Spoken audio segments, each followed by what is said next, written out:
جعفر صاحب نے اپنی گفتگو میں ایک بڑا اہم نقطہ بیان کیا تھا، وہ مدارس ریفارم کا، اور میں نے چونکہ مدارس ریفارم پہ فیڈرل گورنمنٹ میں کام کیا ہے، میں یہاں پر اس وقت تھوڑی سی ایک موجودہ صورتحال جو ہے کہ اس وقت پاکستان میں 28 سے 29 ہزار کے قریب مدارس قائم ہیں، جس میں سے 70% مدارس کا جو اسٹیٹس ہے وہ مکتب کی حیثیت ہے، یعنی اس میں بچے حفظ و ناظرہ کرتے ہیں۔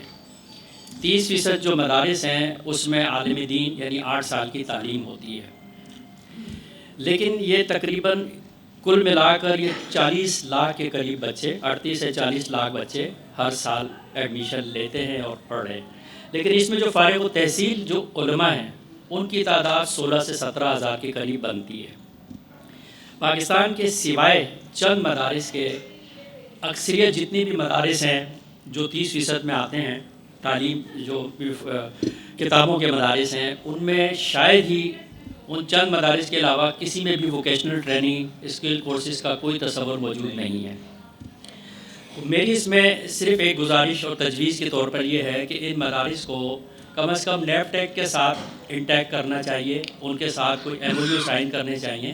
اور یہ مدارس کی چونکہ اب باڈیز کافی زیادہ بن گئی ہیں، پہلے پاکستان میں 5 بورڈز تھے، اب پاکستان 2020 کے بعد عمران خان کی حکومت میں 15 مدارس کے بورڈز بن گئے ہیں،